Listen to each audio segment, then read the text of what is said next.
Hello guys, welcome back.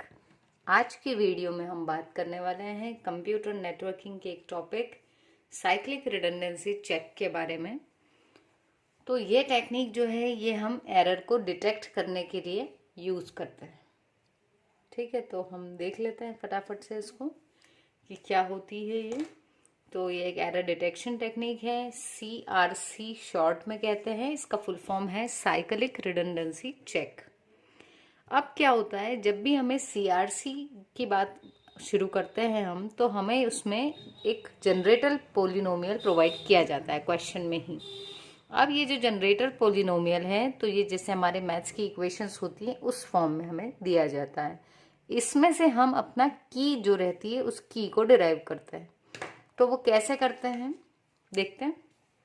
देखो, ये थी आपकी कांस्टेंट वैल्यू, इसके पास में है x, उसके पास में आता है एक्स स्क्वायर, उसके बाद आता है एक्स क्यूब। ऐसे x की पावर्स बढ़ती जाती हैं। ठीक है, तो जनरेटर पोलिनोमियल में क्या होगा, कांस्टेंट वाली प्लेस पर यदि कोई नंबर है तो हम लिखेंगे 1, अगर नहीं होता तो लिखते 0। फिर सिर्फ जिसका कोफिशिएंट x है उसके साथ में यहाँ यदि कोई वैल्यू है तो हम लिखते हैं 1। यदि x नहीं होता तो हम इस जगह लिखते 0। अब x के बाद आता है एक्स स्क्वायर, तो एक्स स्क्वायर यहाँ नहीं है अपने इक्वेशन में, इसलिए हमने यहाँ पर 0 लिखा है। फिर आया एक्स क्यूब, तो उसकी जगह लिख दिया 1, क्योंकि इसका कोई कोफिशिएंट नहीं है, दैट मीन्स 1 है। 1 के साथ में एक्स क्यूब, 1 के साथ में एक्स, और ये खुद 1। ठीक है, तो जो की बनी वो इन प्लेसेस पर 1 आया, और जो बीच की प्लेस जो मिसिंग है उसकी जगह पर 0 आया। तो हम इस पोलिनोमियल को इस की से रिप्रेजेंट करेंगे। और ये कितने बिट्स की है, ये है 4 बिट्स की, तो हम 4 को यहाँ पर k बोलते हैं, k नंबर ऑफ बिट्स। तो यहाँ तक यदि समझ में आ गया हो तो अब हम आगे चलते हैं, और यदि नहीं आया हो तो एक बार आप थोड़ा प्रीवियस कर लीजिए वीडियो को और समझ लीजिए, काफ़ी इजी कंसेप्ट है। वन मोर थिंग, यदि आपने अभी तक चैनल सब्सक्राइब नहीं किया है तो प्लीज़ गाइस मेक श्योर कि आप चैनल ज़रूर सब्सक्राइब करें, ये आपके लिए काफ़ी बेनिफिशियल है, और अपने दोस्तों के साथ भी शेयर करें। अब क्या होगा, जब भी एरर की बात कर रहे हैं, क्यों कर रहे हैं कि जब हम कुछ डेटा ट्रांसमिट कर रहे हैं तो ट्रांसमिशन के दौरान एक्सीडेंटली या किसी भी कारण से हमारी कोई बिट जो 0 थी वो या तो 1 हो गई या कोई 1 हो गया 0।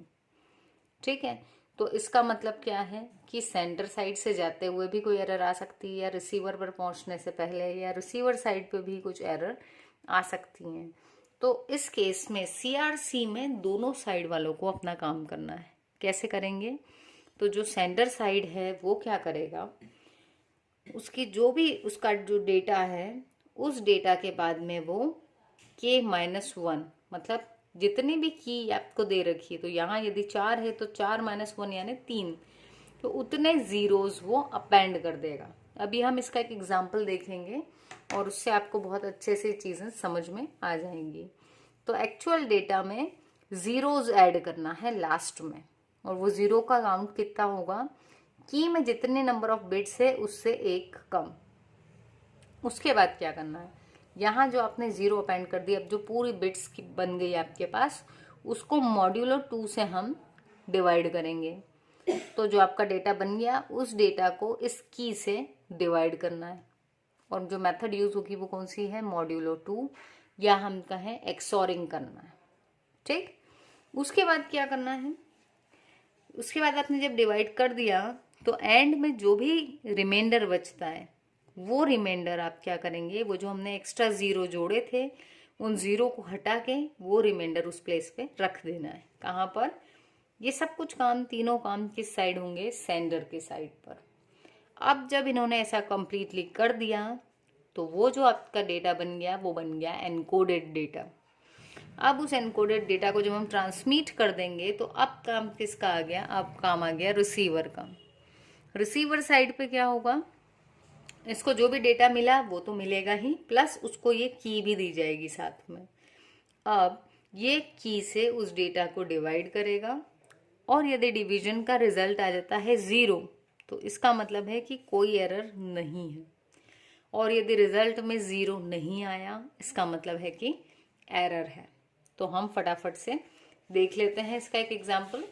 ये देखिए, अब हमने यहाँ पर ले ली डेटा बिट्स 100 100, ये हमारा डेटा है। उसके बाद हमको एक जनरेटर पोलिनोमियल दे दिया, ये हमने ले लिया। तो क्योंकि एक्स क्यूब की जगह क्या है, ये है एग्जिस्ट करता है तो 1, एक्स स्क्वायर भी है तो 1, सिंपल एक्स नहीं है तो आया 0 और ये आया 1। तो ये बन गया हमारा की।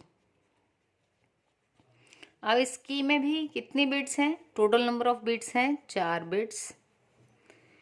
तो हम क्या करेंगे, 4 - 1 यहाँ दिया हुआ था, यहाँ क्या दिया हुआ था, कितनी k - 1। तो 4 - 1 मतलब 3 जीरोस कहाँ लगाना है, डेटा के एंड में। तो यहाँ तक जो था ये था हमारा डेटा 100 और 100। इसके बाद हमने क्या करा, 3 जीरोस लगा दिए। उसके बाद क्या करना है, उसके बाद इन्होंने कहा था कि अब आप डिवाइड करो डेटा को। किससे डिवाइड करना है, की से, और रिमाइंडर पता करो। और जो प्रोसेस होगी वो कौन सी होगी, मॉड्यूलो 2 मतलब एक्सऑर वाली। तो अब हम देख लेते हैं यहाँ पर। देखिए ये की 1 टाइम्स लिया, यहाँ पर ये आया। तो एक्सऑर गेट क्या कहता है, एक्सऑर के केस में होता है कि जब ऑड नंबर ऑफ 1 हो तो आउटपुट में क्या मिलेगा 1, और अगर इवन नंबर ऑफ 1 हो तो आउटपुट में क्या मिलेगा 0। तो देखें, यहाँ इवन नंबर ऑफ 1 थे तो 0 मिला, ये 0 ही है। यहाँ ऑड नंबर ऑफ 1 था तो 1 मिला, और अगेन इवन नंबर ऑफ 1 0। फिर क्या किया, फिर हमने एक 0 नीचे ले लिया, फिर 1 से डिवाइड किया, फिर हमको ये मिला 1 0 1 0। फिर हम ये यहाँ ले आए 1 टाइम्स में, इसका अगेन क्या कर दिया, एक्सॉरिंग। एक्सॉरिंग में फिर वही ऑड नंबर ऑफ 1 पे 1 आ गए और इवन नंबर ऑफ 1 पे 0 आ गया। फिर आए वापस, यहाँ तक हमारा सब कुछ सही चला। इसके बाद क्या हुआ, यहाँ पे हमको मिल गए 2 0, एक 0 ये और एक ये कट गया। तो अब ये जो 0 था इससे हम डिवाइड नहीं कर पा रहे थे, तो हमने क्या किया, एक 0 और नीचे लाए। जब नॉर्मली एक एक सम में आता है, लेकिन जब आपको एक्स्ट्रा लाना पड़ा तो यहाँ भी आपको क्या लेना पड़ा, 0। और जब हम इसको लाए फिर हमने 1 टाइम से इसको डिवाइड किया, तो फाइनली हमारे पास क्या बचा, ये बचा। ये जो था इसको हम बोलेंगे रिमाइंडर। तो अब हमें क्या करना है, जो आपका जितने नंबर ऑफ जीरोस लगाए थे आपने, अब उन जीरोस को हटा लेना है और उसकी जगह पे आप क्या लगा दोगे, ये वाला रिमाइंडर। और जब ये रिमाइंडर उस जगह पुट करोगे तो क्या बन जाएगा, ये आपका एनकोडेड डेटा। तो अब यहाँ पे आपका क्या था, 100 100 और 3 0। अब इन 3 0 को हटा दो, उसकी जगह क्या लिख दो, 0 0 1। तो यहाँ तक था आपका डेटा और ये इसमें ऐड हो गया रिमाइंडर। तो ये क्या बन गया, एनकोडेड डेटा। ये किस साइड पे हुआ सारा सब कुछ, ये हुआ है आपका सेंडर की साइड पे। किसकी साइड पे, सेंडर की साइड पे। अब क्या होगा, रिसीवर साइड पे क्या करेंगे हम, वो भी बताया था यहाँ पर। रिसीवर साइड पे ये होगा कि ये उस नंबर को, जो डेटा आ रहा है आपका ये वाला, इस डेटा को अब कौन डिवाइड करेगा, अब रिसीवर उसको डिवाइड करेगा। जिसने रिसीवर कौन, रिसीवर वो जिसके पास डेटा जा रहा है, तो वो अब इसको किससे डिवाइड करेगा, जो आपकी की बनी हुई थी। की क्या थी, 1101 इसको आपको डिवाइड करवाना है इससे, इस नंबर को। तो आप इसको डिवाइड करके मुझे बताएं। यदि रिमाइंडर में 0 आ रहा है इसका मतलब क्या है कि कोई एरर नहीं है, और यदि नॉन 0 आ रहा है इसका मतलब एरर है। तो आप कमेंट में मुझे बताएंगे कि इसको डिवाइड जब हम कर रहे हैं तो रिमाइंडर 0 आ रहा है या फिर नहीं आ रहा है। तो जब डिवाइड करेंगे तो अगेन आपको किस चीज़ का ध्यान रखना है, एक्सऑर का। और एक्सऑर की पॉलिसी हमेशा एक ही चीज़ कहती है, ऑड नंबर ऑफ 1 को 1 दो, इवन नंबर ऑफ 1 पे 0 दे दो। ठीक है। और जब भी एक साथ 2 0 आए तो आप या तो किसी को लेके आओगे नीचे या फिर उसको काउंट करेंगे हम। सो आई होप आपको वीडियो समझ में आई हो। यदि चैनल को सब्सक्राइब नहीं किया है तो इसे सब्सक्राइब करें, और वीडियो समझ में आई हो तो कमेंट भी करें और लाइक करें और अपने दोस्तों के साथ शेयर ज़रूर करें। So thank you so much guys, मिलते हैं अपने नेक्स्ट वीडियो में।